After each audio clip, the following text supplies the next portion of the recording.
আসসালামু আলাইকুম। Systematic math স্কুলের পক্ষ থেকে আপনাদের সবাইকে স্বাগতম। আমি মোহাম্মদ তরিকুল ইসলাম। আজকের ভিডিওতে যে বিষয়টি আলোচনা করব সেটি হলো সেরা অঙ্কের সেরা টেকনিক, অর্থাৎ বিভিন্ন প্রতিযোগিতামূলক পরীক্ষাতে এই ধরনের অঙ্কগুলো খুব সহজে মাত্র কয়েক সেকেন্ডে সমাধান করা যায় সেই বিষয়টি চলুন দেখি।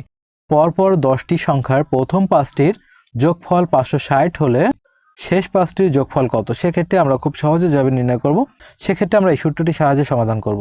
এখানে S2 বলতে বোঝাবে যতগুলো সংখ্যা থাকবে তার শেষ অর্ধেকের যোগফল, সমান S1 বলতে বোঝাবে হলো যতগুলো সংখ্যা থাকবে তার প্রথম অর্ধেকের যোগফল। সেক্ষেত্রে প্রথম অর্ধেকের যোগফল দিয়েছিল 560, আমরা দিব হলো 560 যোগ দিব n স্কয়ার, যেহেতু n বলতে বোঝাবে পরবর্তী যতগুলো সংখ্যার যোগফল চাইছে সেই সংখ্যাগুলো, অর্থাৎ এখানে চাইছে 5টি সংখ্যা, সে 5টি অর্থাৎ 5, এরপর দিব হলো স্কয়ার, তাহলে থাকে হলো 560 যোগ 5কে স্কয়ার করলে আসে হলো 25, 560 আর 25 যোগ করলে 585।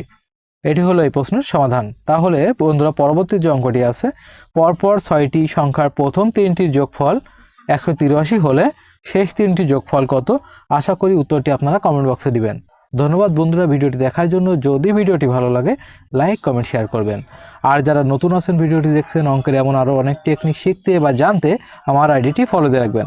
আর যারা আমার ইউটিউব চ্যানেল থেকে ভিডিওটি দেখছেন তারা আমার ইউটিউব চ্যানেলটিকে সাবস্ক্রাইব করবেন।